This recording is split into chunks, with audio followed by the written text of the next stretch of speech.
Salut YouTube, j'espère que tu vas bien. Aujourd'hui je te retrouve pour parler astrologie à travers les films, les séries ou les jeux vidéo, le tout en cosplay. Et si le concept te plaît, n'hésite pas à rejoindre la MZ Warrior Family juste ici, vas-y si ce n'est pas encore déjà fait, la magie du montage. Mon débrief sur Dread Out 2, c'est parti.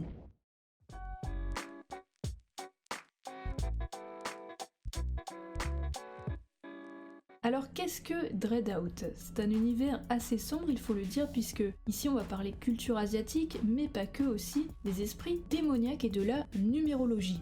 Bien évidemment, numérologie, en théorie, c'est quelque chose de positif, mais là, on va explorer ça dans tous les moindres recoins dans cette vidéo.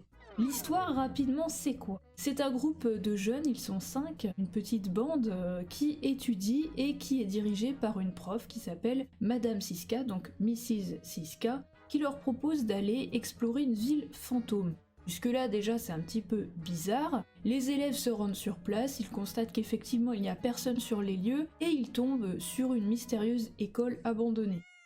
Là, leur prof leur dit « c'est super, on va dormir là » et s'ensuit ensuite une série de péripéties assez sombres puisqu'en fait l'école est habitée par des entités malfaisantes et une fois qu'on rentre dans l'école, on n'en sort jamais vivant. Donc c'est un petit peu glauque, il faut le dire, mais la culture asiatique parle beaucoup de ça.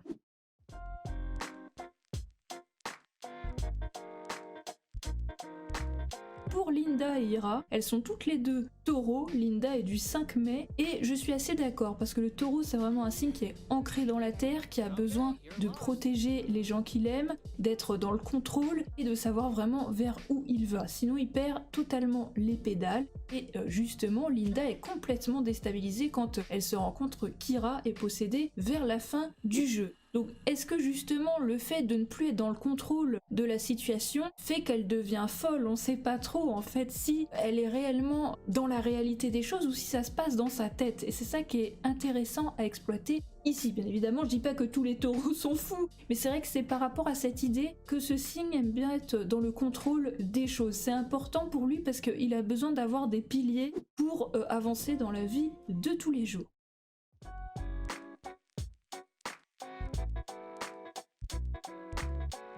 Elle est du 12 juillet, donc c'est vrai qu'il y a beaucoup de choses qu'on peut lire sur les cancers, d'un côté très doux, très gentil, mais c'est vrai qu'ils ont tendance à pincer et dans certains cas, vous pourrez le découvrir sur Google, beaucoup de sociopathes ou psychopathes étaient cancers, parce qu'en fait, si ils absorbent trop d'émotions autour d'eux, ça peut les rendre fous, ce que je peux comprendre entre guillemets, parce qu'ils absorbent énormément d'émotions, et s'ils ne savent pas comment les gérer, ou apprendre vraiment à distinguer les émotions des autres et leurs propres émotions, bah je pense qu'il y a moyen de devenir fou, effectivement.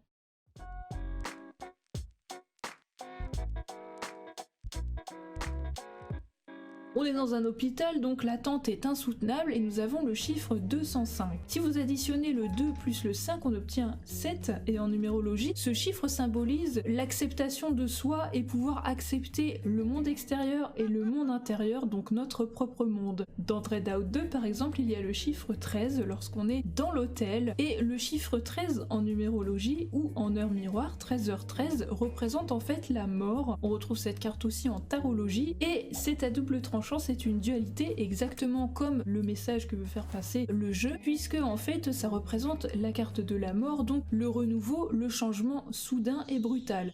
Il y a aussi un symbole assez positif qui change totalement la donne dans ce jeu, c'est le chat. Dans le 1, il y a un chat noir qui en fait nous apporte de la bienveillance, donc ça casse un peu les codes puisque c'est vrai qu'il y a beaucoup de gens qui ont tendance à dire que les chats noirs portent malheur, et à l'inverse dans Dread Out 2, le chat est passé au lavage, on est passé sur un chat blanc qui va nous apporter des conseils, nous amener des armes pour nous défendre et essayer d'être protégés par rapport aux esprits démoniaques.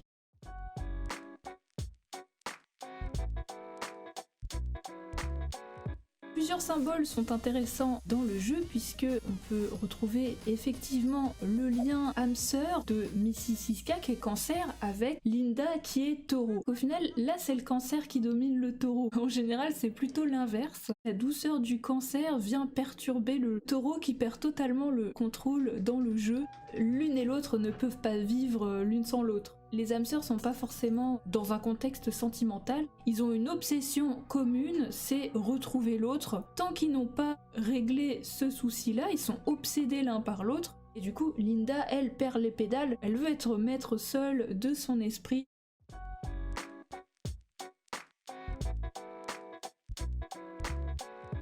Dans le premier, c'est pas très explicite et graphiquement, c'est pas super exploitable, donc je préfère passer au deuxième, où là il y a un peu plus de couleurs, un peu plus de peps, et il y a plus de choses à en dire. Donc si vous regardez bien, on est sur du blanc, noir, rouge, donc c'est une trame assez simple. Par le noir et le rouge, on entend qu'il va y avoir du sombre, du sang, un truc un peu gore, voilà. Mais il y a quand même beaucoup de blanc dans cette image, et Linda au centre qui prouve qu'en fait, elle va, cette fois-ci dans Dread Out 2, combattre vraiment les esprits et ne plus se laisser faire. Globalement, Linda a pas mal évolué déjà de par la coiffure, on sait pas trop ce qui lui est arrivé. Ensuite, il y a le Kultinianak qui est vraiment une femme aux cheveux longs, on pourrait l'associer à une sorcière. En fait, c'est un enfant déchu qui a été abandonné quand elle était petite. Et puis dans Dread Out 2, on ne sait pas, ils ont simplement mis les cheveux devant. Donc voilà un petit peu mes suggestions graphiques.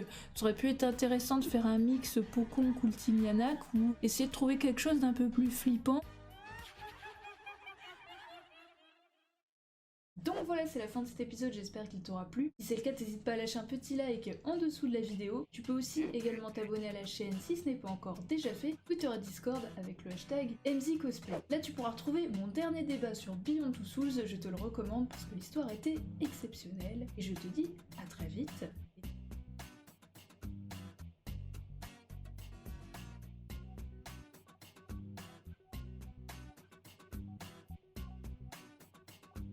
Et des bisous.